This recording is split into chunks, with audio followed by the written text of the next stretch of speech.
Hey, welcome back, guys. I've got what hopefully will be a pretty exciting unboxing video today. I'm very excited for it. The guys over at Mohawk Finishing and Bellin, same company essentially, have sent me a lot of stuff to take a look at and to try out here, including their Bellin guitar finishing kit, which I believe is in this box, among other things perhaps, and a whole list of other products. And the thing that you guys should know is I've gotten in touch with a few companies over the last few months, like 6 months, 8 months, asking about products that I was interested in and whether they'd be interested in me doing a review. And quite a few of them have said things along the lines of, you know, how do we know what you're going to say? How do we know you're going to give us a positive review if we send the stuff? Like, you know, what are you going to talk about? And I don't end up doing anything with those companies because they're looking for guarantees about, you know, what I'm going to say about their product, and I'm not willing to give those. These guys are confident in their product, and that's how it is with the couple of companies that I've done stuff like this with, including I think Crimson Guitars, and I've got hopefully one more on the way. So they didn't ask me those questions, and I simply said, you know, you guys can send me any of this stuff that you're interested in me reviewing. Just keep in mind that I'm going to be honest and say what I actually think of it, and if it doesn't work, a lot of people are going to find out really quick, and they had absolutely no problem with that. So I'm very excited to give this stuff a try. This company actually got in contact with me. They're very confident in their products, and let's take a look at what we've got here.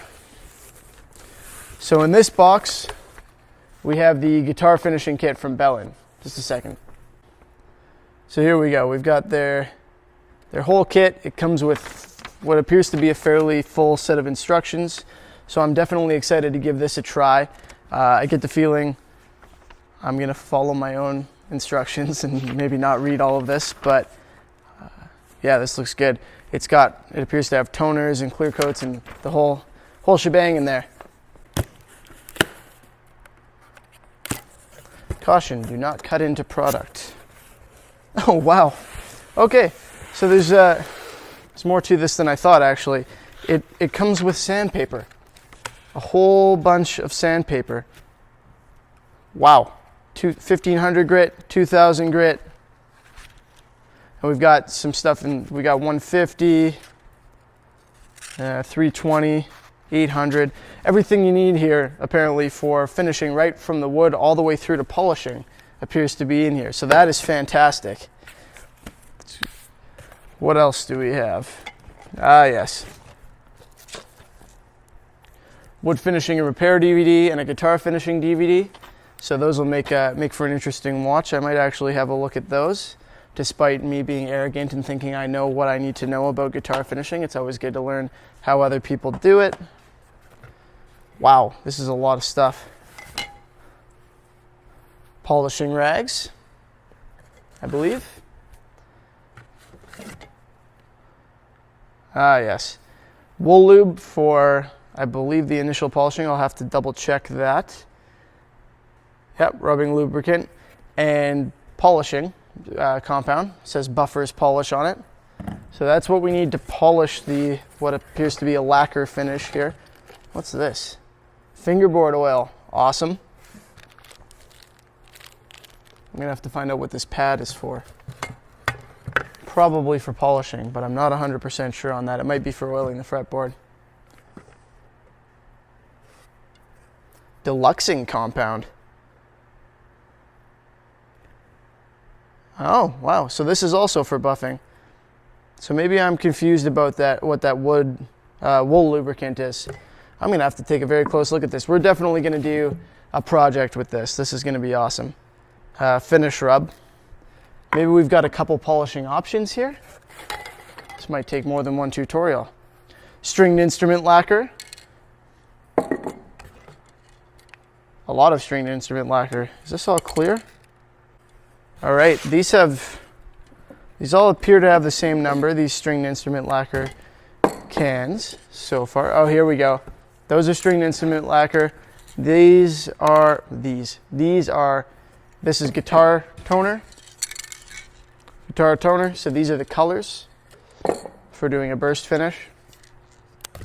And these are vinyl sealer. Vinyl sealer tends to work quite well with lacquer. I've tried that before. So that's what comes in the package. An incredible amount of stuff. And this is the guitar finishing kit. So everything you need essentially to finish up an entire guitar. We've got a total of 9 spray cans, 2 of these cans, the 2 tubes here, and the fingerboard oil, as well as the sandpaper, the cloth, this small pad that I still have to figure out, and the DVDs. And the instruction manual. This is a lot of stuff. I'm very impressed with this so far, but of course I have to try it before I can say if it's actually very functional. But I'm definitely excited to give that a shot. All right, let's see what's in this other box.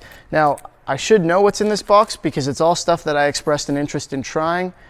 But I have a terrible memory because I've had a lot of concussions because I still play rugby for some reason. So I'm really not sure exactly what I'm dealing with here. So we're gonna explore this one together. All right, so we've got a few things in here as well. This is another guitar toner. This one is deep red, so I'm gonna have to see how that one looks. I'll try that on a piece of wood at some point here. Where's my other guitar toner? This one was Encore Brown and Starcast Amber. So that's amber and brown for doing a burst. Now I've also got deep red here, essentially the same product. I'm going to add that to this group in case I want to use red in my guitar. Violin varnish. Okay, so obviously violin varnish can also be used for a guitar.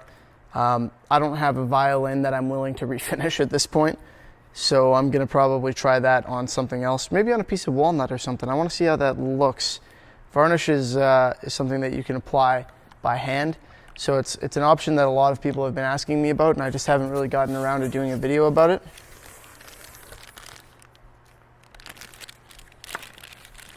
American walnut. This appears to be a red, dry powdered aniline dye. It looks red in the container, but it says American walnut. So I'm gonna have to mix some of that up. Aniline dyes, if I'm not mistaken, can be used in water. They can be used in solvent. Yep, warm water, solvent, or a combination of the two. I don't know why you would combine them. I think you can actually put this into clear lacquer as well.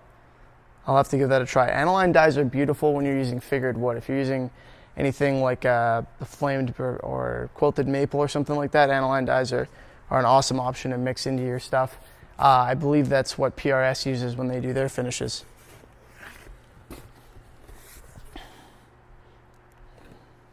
This is another dye, a different type, a dye stain. So this one's liquid, and this is jet black. So this is what you would use likely for accenting grain. Okay, you'd go in and wipe this onto your, for example, your flame maple beforehand, and then sand it back, and this would stay in the open grain and give you a nice accented look. That'll be good too. Oh, this is cool. They've really taken some effort to make sure that this can stays in good condition. This is their grain filler. It's liquid. Well, it's not liquid. It's got some liquid in it. It needs to be mixed before it's used. So I'm going to test out this grain filler and see how it compares to the stuff that I've used in my previous videos. Because I know if you've been watching my videos, you've seen that I use quite a few different things as grain filler. This is sanding sealer with a crazy name in front of it. Qualalac sanding sealer. I'm not sure what that word means, but I've done lacking. Now see that screwed me right up. I've done lacquer sanding sealer, vinyl sanding sealer. Sorry, I think this is a lacquer sanding sealer if I'm not mistaken. But it just says Qualalac, so I'll have to give that a try. Teak oil for oil finishing teak wood, monkey pod, zebra wood, rosewood, and other similar woods. So teak oil is a finish that you can use essentially on closed grained woods. I've never actually finished something in teak oil before. That should be interesting. So I'll have to give that a try on on one of the pieces that I'm working on and see how it turns out. And then finally, we're down to our last item, and this is one that I'm very excited about. I requested it specifically. A lot of you have asked me about how to do a whitewash finish or how to lighten up a piece of wood, and that's what this is for. It's white pickling stain, it's called. And the idea behind this, I believe, is it lightens things up. It's basically for bleaching your wood. So a whitewash finish is kind of cool, but I mean, it only shows the grain to a certain degree. This hopefully will give a nice white finish, or white-ish finish, and give that kind of bleached out whitewash look without it actually looking like somebody went and took whitewash and just painted white on it. So I'm excited to give that a try too. I have to think of what project I'm going to use this on. Looks like I'm going to have to do a couple extra projects here to get through all this stuff. This is a lot of material. I mean, look at all this stuff. So a huge thank you to the people at Mohawk and Bellin. I really hope I'm pronouncing that right. I believe I am, but I'm not sure. I'm excited to give all this stuff a try. Thank you so much for sending it to me. And I will see you guys on several occasions in the future to give this stuff a shot and give you my honest review of how I think it performs. So, thanks for watching. If you have any questions about this stuff, you can ask me, or you can talk to the people from these companies or this company because they know more about it than I do. Hopefully I'll know a fair bit about it as soon as I've given it a try though. So feel free to let me know what you think of this stuff if you've used it, or ask any questions that you may have. And we'll move on with some videos about this in the near future. Have a good one.